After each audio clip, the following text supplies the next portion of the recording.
Valencia is the third largest city in Spain. It's known for its beaches, paella, historic and modern architecture, but something I want you guys to know is the particular way the Spanish eat. They eat about 5 times a day. So I'm going to take you along a typical day in Valencia, and first I'm going to meet up with my friend Alba, a local vegan foodie who's going to explain a bit about this culture. Let's go. So many people think it's difficult to be vegan, but what if I told you you don't have to miss out on any traditional flavors while being 100% plant-based? My name is Eunice and I'm inviting you on my travels and vegan journey because life is about having the best of both worlds. Eating the best food, having a community, and living life to the fullest. I'm here to show you what it's like to live rated V.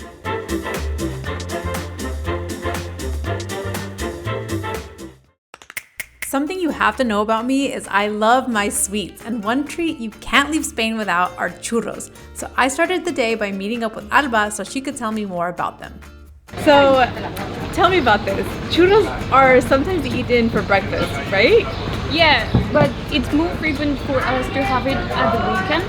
They're very common to find at fairs or even street parties like the paellas. Yeah. So you can have it on the go. Okay. And we normally have it, some people have it to welcome the new year on the 1st of January for breakfast. We would have some churros like this or the porras. And yeah, that's the most common thing. Oh, that's nice. I like how you have some to welcome the new year. I'm like, I would do it to welcome every new week. Like, oh, it's a new week, I'm gonna have churros. Yeah. So one thing that I learned here is that most places offer it with chocolate, but you have to make sure to ask for it without milk and make it with water, because the natural traditional way is just to make it with regular milk. And so if you want it vegan, the churros are already vegan, correct? And then it's they're made of water, oil, and flour, and that's it. Nice. So they always come with sugar. You put a bunch of sugar on top and ask for your chocolate. Yeah. Let's enjoy. Okay, I'm gonna try this. Hopefully not get myself.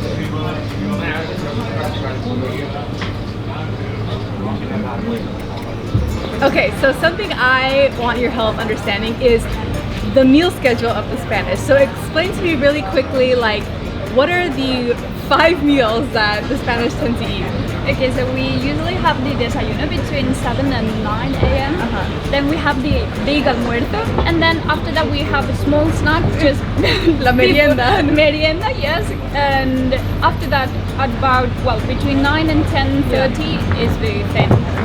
Oh my gosh. And so for dinner, people tend to eat here very late because the work schedule is different, I've noticed. For example, for lunch, schools and workers, they go home for like 2 hours or an hour and then they come back, right? Probably it's because of the siesta. Exactly, the siesta, very important here, right? And then, so then by the time they get off work, it's what, 7, 8 o'clock or? Yeah, between 7 and 8. Then do the shopping, go home, make dinner. And that's why 9 p.m. is early dinner. Yeah, really, really early. It really early, I know. And I remember when most of our, like the standard dinner time is about 10:30, you know, like if you're meeting up with friends, it's usually 10:30. Yeah, if you're meeting up with friends, the most probable thing is that you end up having dinner at about 11. Yeah. If everyone is on time. Right. And then pre-COVID, you would go out to dinner and then go out dancing or something at midnight. Yeah. Like that's why dinner, like you have dinner, of course, and after the party you have the churros at 8. At 8 in the morning, exactly. You just stay up until 8 in the morning and then you go to sleep. Exactly. Oh, those times. Seems like so long ago. So actually, I'm ready to actually go to one of my next favorite places. Okay. So let's go. One of my favorite things about Spain are the produce markets you can find on almost every corner. This makes shopping so easy, but one of the most iconic markets in the city is in Mercado Central, the central market, and Alba is going to tell me more about it. Okay, so tell me about market culture. What can you tell me? Okay, so before supermarkets arrived, people used to buy at the market because it had the local produce, and here specifically in the Mercado Central, they brought food from outside the city, so that's why it became so popular. So now, because here you can tell it's so busy. There's people everywhere buying as if it were a regular supermarket. Yeah, exactly. But I think that because of our lifestyle nowadays, we don't have time to go to each stall or to each shop, and we end up at the supermarket. That's true. But this I love because, and this is only open in the mornings. At 1 or 2 o'clock, it's closed, right? You know, people go really early to the market where they buy the food to take it here at about 4 in the morning. Wow. As a vegan, I feel like here you can always buy your produce, like fruit, vegetables. Olives is one of my favorite things. Yeah, I love the stall where you can find any kind of olive. Yeah, bread, always fresh bread. Yeah, sure. And I love it. For me, I was looking for Latino products. They have a stand that's just for that too. So there's like some specialty items. You know what they say, that if you cannot find it here, probably it doesn't exist. I like that because yes, here there's everything. Now it's time for el almuerzo. This is technically like a brunch, which means it's time for the next iconic food of Spain, la tortilla española. We'll sit with Will, the owner of Café Madrigal, as he explains why he wanted to offer this dish on his menu. Why did you want to have tortilla in your restaurant? Like, why was it important for you to have that? The first thing, we are in Spain. I'm German, I'm living here, so I would try to make vegan versions of Spanish food because I also want Spanish customers. I like that you said that you have to adapt to the cultural food or just the culture in general, adapt to the foods that are local to where you're trying to bring vegan food. I think yes, you have to show to the people. I would like to have customers from the street, neighbors. So I have to show them that vegan food is not always just salad. And so what is the trick to making a good vegan tortilla? That's the experience. I make the tortilla, for example, the potato is steamed. It's not fried. Not so fried, I like that because it's a healthier alternative already. Because it's usually fried. That's a lot of oil. There's not. I just use oil to fry it, but the whole not. I just put a little bit of olive oil in the potato. That's all. Not like typical tortilla that's cooked in oil. For me, it's cooked in oil. The trick to get the eggy texture is what? Chickpea flour. Chickpea flour. But you have to mix chickpea flour with water, and I mix it with salt already, and you mix it like you got the same texture and consistency. Like when you mix the egg for the tortilla with salt, for example, when it's getting creamy, liquid creamy, then you have it. Okay, so then serious question: are you team onion or no onion? I put a little bit of onion. Yes! But it's really just a piece, just to give it a little flavor. A tick, yes. Yeah. Okay, so let's try some tortilla.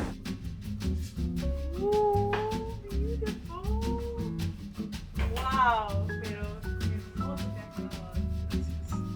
Okay, so the moment we've been waiting for, la tortilla. Yes. So this you were saying was typically eating during el almuerzo. Exactly. Okay. That's the most common thing with the tomato and the aioli and everything. So, and you can eat it separate, or do people make a bocadillo, or they can do both? I prefer it as a bocadillo. Yeah. You know, that's you eat the whole thing and together. Yeah, exactly. So for those who don't know, a bocadillo is a sandwich. So you can make it sandwich style. I like to eat it separate, but if you have it separate, it's a kind of tapa. We call that tapa. If you have it as a bocadillo, that's it. That's more almuerzo. Exactly. Okay, well then maybe I'll have to try a piece of that. Okay, well I'm gonna try this. Yeah, having it like a bocadillo, it tastes really good. It's better. The aioli, that's good. It makes it, the tomato makes it even more moist. All right, so let's just enjoy our almuerzo. Yeah. Valencia is on the Mediterranean, so one of its many draws are the beaches and of course the food, one of which is the famous paella that originated from this city. So for lunch, we travel along La Albufera, a national park home to many rice fields, and here we're going to meet with Miquel, owner of Horta Viva, for a paella experience like no other. Hello! Hi Janice, welcome! Thank you, Miquel. How are you? Hi, are you ready for a rice cooking lesson? I'm excited. So Miquel, tell me, why did you start Horta Viva and what is the experience that you want people to have here when they come? We offer activities around agriculture and food. We organize tours in the Huerta of Valencia or about agriculture. And we have this experience that we're going to live today that is about cooking. Yes, cooking, because paella is something that you need to have when you're here in Valencia, especially since the rice is grown here, the veggies are grown here. Making it is something that's a family gathering, right? Like every Sunday, a lot of families get together and for lunch they just cook paella for the whole day. Okay, we have a tradition to do this, and we do it every Sunday, and we do it for 3, 4, 5 hours. It's a very long period. Then we try to offer our visitors just the same experience that you can live in a family, my Valencian family, every Sunday. So first, we're gonna go pick the veggies for the paella. Yes, Right. you have to work a little bit. Okay, I'm ready. I'm ready to learn how to make my first paella. Okay, So let's go.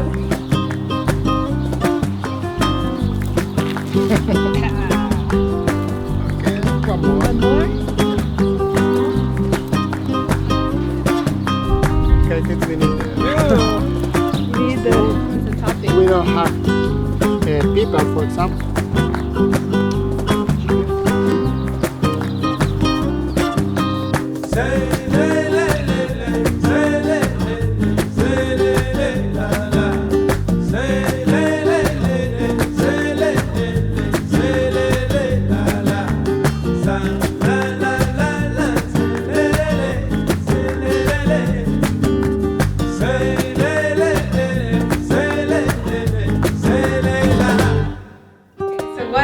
Here, what are we putting in it? We have a lot of different vegetables. The main part are of this season from our organic garden. Very important for us is the saffron. Very important, saffron. And the saffron, you said you sell that here in... It's from La Mancha. It's from Mancha, Castilla. okay. It's at the west of the Valencian region. Okay. Here's the region for the saffron. We have this. This is it's like a pipa sauce that is very typical in Alicante, in the south of the region. Okay. That I think is going to help a lot for obtain more flavor in and the color rice. and everything. Yes, So many veggies. This is going to be a Yes, very healthy rice. And Very I have healthy. good news for you because we have an stock that we made yesterday with more vegans. More veggies to give it that extra flavor. Yes. Oh, nice. I love it. Okay, I guess let's get to cooking, no?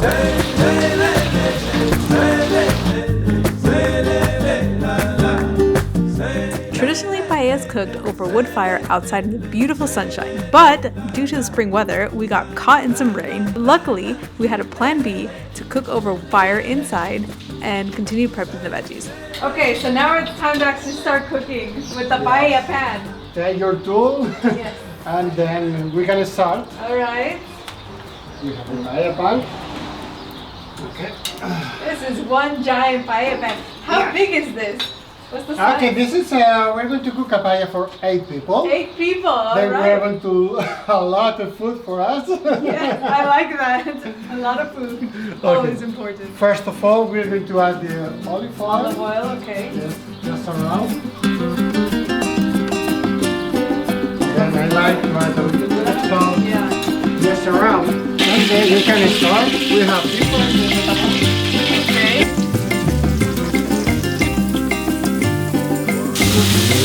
Y ahora el tomate, ¿no?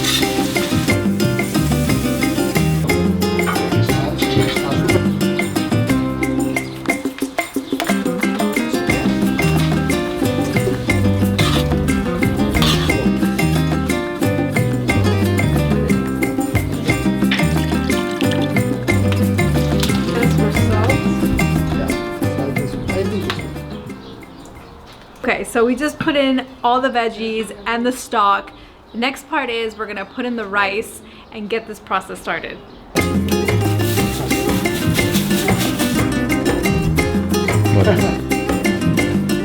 Okay. Oh my goodness, it's beautiful! Look do at you that! It looks amazing. I'm ready to eat it. I'm ready to eat it. Do you want to eat something? Yes, are you happy with Or it? just for a picture? Oh, let me get a picture. You can eat. Yeah, it's good looking. It looks beautiful. That looks so Me good. gusta aprender cosas nuevas.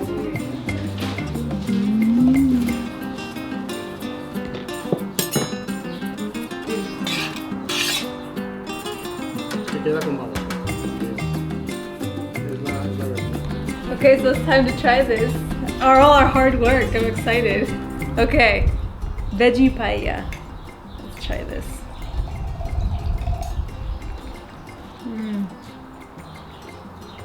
The flavor is there. The flavor is so good. You can taste all the vegetables, and it's moist and it's yummy.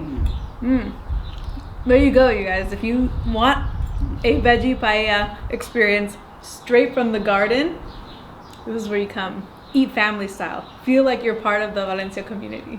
Yes? Yeah. So coming into this, what I was expecting was like that Valencia family experience. So something to know is here every Sunday, all these families come together and they make this giant paella outside and they hang out all day, and that's the experience I was kind of hoping to get, which I did.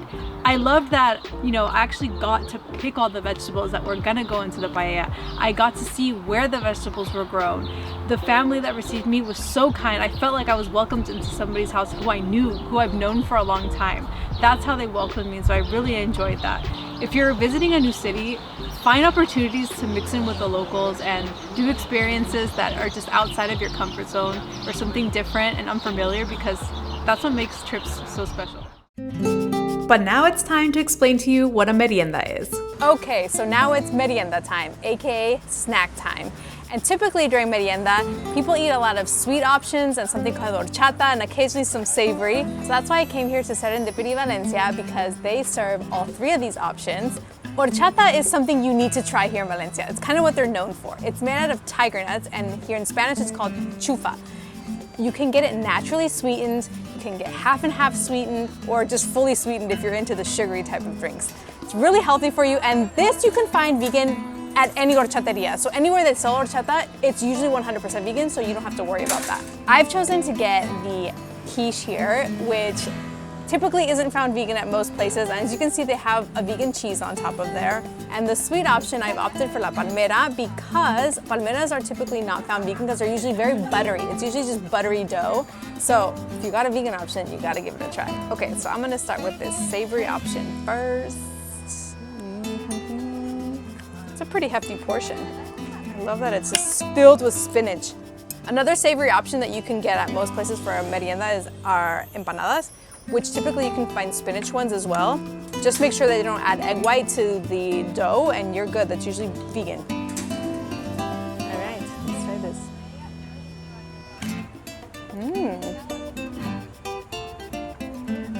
They've sauteed the spinach with onions to give that really good flavor. The onions are nice and soft, so you don't have that crunchy texture of onions, and it works really well with the base. I like this a lot. This is very good. I'm gonna wash it down to clean my palate with this horchata.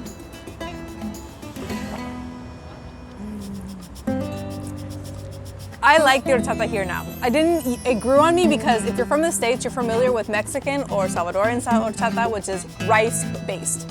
Here it's tiger nut based, so it has a completely different flavor. It's almost like a melon-like flavor. It's a little sweet, but not too sweet, and it's good. It'll grow on you. I highly recommend you try it. Palmera time.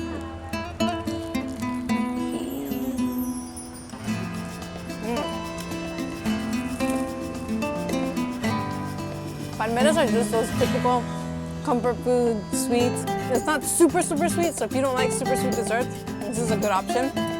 It's very flaky, crumbly. You gotta try it.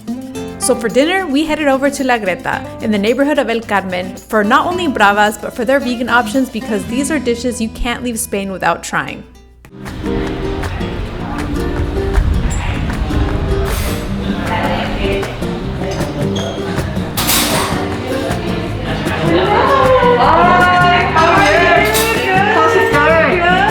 Nice to see you. It's a pleasure. Thank you. Nice to see you. Hi, hello. So what have you brought me here? Okay, so you've got some hummus, which you've been doing since the beginning of the restaurant, with some. These are actually the bread that they use in the kebab shop. We just cut them up and fry them. Ah, nice. Yeah. Okay, so and then you've got the bravas with our bravas sauce. is cooked for about 3 hours. We fried it. Wow. Yeah. No wonder I could taste the flavor in that. Yeah, it would take a long time to reduce the sauce, so that's got natural tomatoes. We don't use any tin tomatoes for the brava sauce. It's got the pimenton, the paprika. Yeah. Then it's got a little bit of the spicy paprika as well.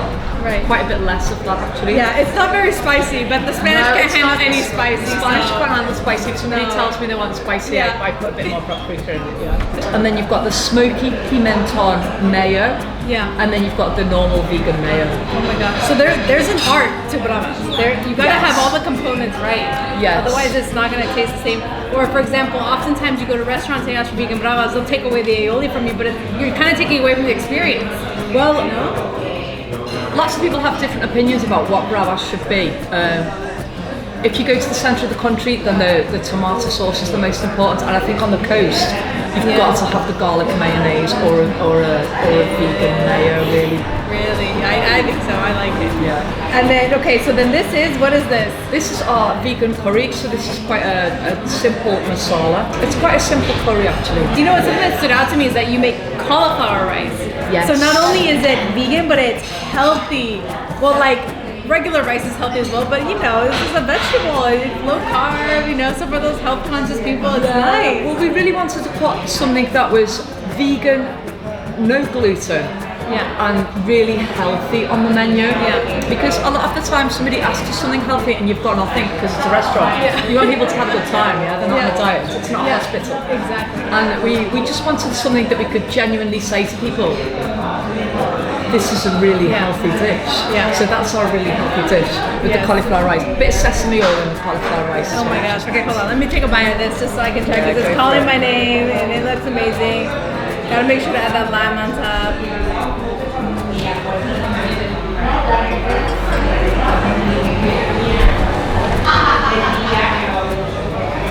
I tell you, this dish looks simple in appearance. Like, there's nothing like, oh my god, beautiful colors, but the flavor is amazing. I'm glad you It like is amazing. I really like this dish. It's so good. And I love that it's cauliflower rice, because I mean, here in Spain, you can load up on bread easy. Yeah. Easy. And so I like that, you know, it's nice to have a substitute. Yeah. Tell me a little bit more about La Greta. So tell me a bit about its history, why it was important to have vegan options, and why you feel like it's essential to always have bravas. Well, firstly the bravas. You've got to have bravas in Spain if you're a tapas restaurant. And I think the whole concept of bravas really, it's because it's a sharing dish, and it's often like the gateway dish for people to have dinner. A lot of people, this is the thing with the bravas. If you don't have bravas on the menu, a lot of people will come in and for a couple of beers and then they'll leave. You gotta keep them to stay. Yeah, you want people to stay, and they see you've got bravas, and they're like, oh, let's have some bravas with the beers. And if you do your bravas well, they're like, It is what a else gateway. is? It's a gateway It's dish. a gateway to a restaurant too. Like, if you can make your bravas right, they're like, everything else here must be amazing. A lot of restaurants I go to, if I'm planning on going to them for like a proper meal, I might go in a few days before and ask for bravas. And depending on what the bravas are like, so it's a real gateway dish, and it's a real aperitif dish as well in Spain. People get together. It's like the go-to snack. It is. It's the go-to. It's like, you think you're gonna get sick of it, you never get sick of it. No, I you could eat wouldn't. bravas all the time. Like, I love you them. wouldn't get sick of it. How long has La Greta had vegan options for? Right from the beginning, from 17 years when I wasn't here, but Greta was lucky enough to have a vegan chef. To be vegan in Spain 17 years ago, 17. you That know, says a lot. yeah, good for her. I'm sure she really suffered for her art there. So you know, and since then we've always had vegan dishes. I came in 3 years ago to the restaurant. I am not vegan, but I just think it's really important. We've realised that this is like a massive lifestyle choice for a lot of people. And even though I eat meat, and my business partner Lola eats meat as well, we're very conscious of the fact that a lot of people, us included, want to slim down their consumption of meat, and they don't know how to do it. This is the problem. They're scared of cooking vegan Absolutely. Or they're scared that if they go out ordering something that they're not used to ordering, they're not going to like it. And so I think this is very important for people who are transitioning, that they need to be able to go to places that offer both options, so they can kind of dabble at a bit by bit, right? It's very important to allow people to have their journey. Yeah. if they want to order a meat dish and then order a vegan option, that's kind of like their entryway, right? They're like, oh, it's really good. Like, what else is vegan that I might like, And so I think it's important to kind of just have that option where everybody can come in, save space, eat together, and everybody has something. I think the way forward really is instead of this because a lot of people are quite divisive about vegan food, completely unnecessarily. Right. When if all of these people who eat meat, if they were to just slim it down and just take meat out of their diet, just even 2 or 3 days a week, agreed. It'd just be such a massive help for the planet, just generally. That alone makes a lot of change. I love it, and I love the concept you guys have here. The ambiance is beautiful, and Thank you. I congratulate you for the amazing experience that you did. Thank you.